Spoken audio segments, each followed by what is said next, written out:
18h, bienvenue à tous dans le flash d'information sur RTI 1. Un cas de coronavirus a été confirmé en Côte d'Ivoire aujourd'hui, mercredi 11 février. Le ministre de la Santé et de l'Hygiène publique l'a officiellement annoncé. Selon le docteur Eugène Aka Awele, le malade est dans un état clinique stable et rassurant. Godefroy Kambawa. Le mardi 10 mars 2020, le district sanitaire d'Adjamé Plateau Atekoubé a notifié un cas suspect de maladie à coronavirus Covid-19.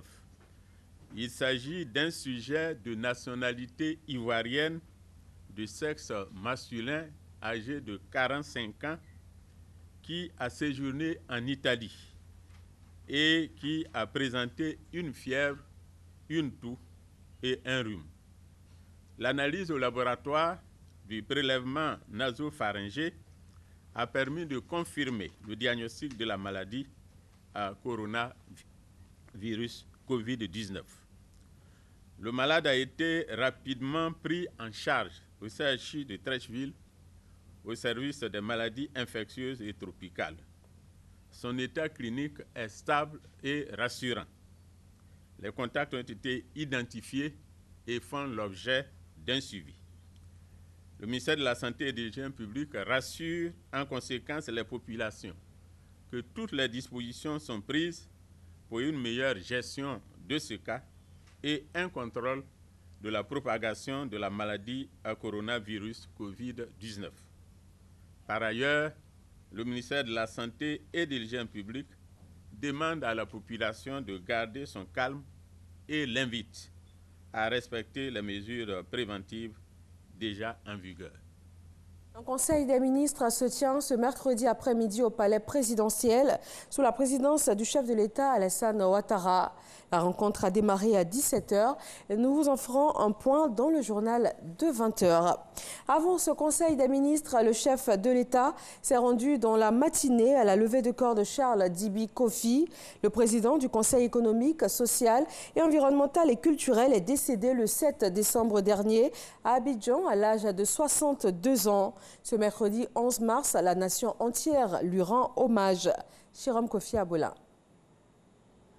Ils sont nombreux à se rendre ce mercredi dans la matinée à la cathédrale Saint-Paul, Ciseaux Plateau. Ce sont des hommes et des femmes, pour la plupart des personnalités politiques, administratives, religieuses, civiles et traditionnelles. Personnalités au nombre desquelles le président de la République, Alassane Ouattara, venu accompagné de son épouse Dominique Ouattara pour la cérémonie de levée du corps de Charles Dibi Kofi, ex-président du Conseil économique, social, environnemental et culturel. L'illustre disparu a été pour la circonstance élevé à titre posthume au grade de grand officier de l'ordre national.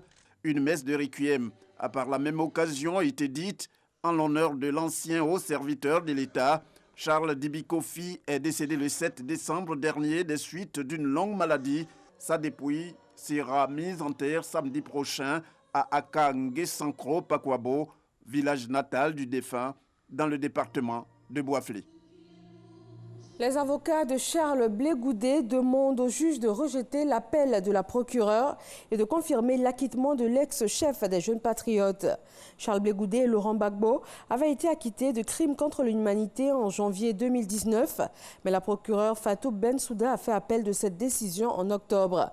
Et cette procédure précède de futures audiences d'appel dont la date n'a pas encore été fixée. En Guinée, le double scrutin pour le référendum et les législatives a encore été rejeté. Initialement prévu le 28 décembre dernier, puis plusieurs fois repoussé, le vote ne va finalement pas se tenir ce dimanche 15 mars, comme initialement annoncé. Et selon le président de la Commission électorale nationale indépendante, aucune date n'a encore été arrêtée. La CENI attend le rapport d'audit du fichier électoral des experts de la CEDEAO afin de fixer une nouvelle date. Et c'est tout pour ce flash d'information. Merci de nous avoir suivis. Rendez-vous à 20h.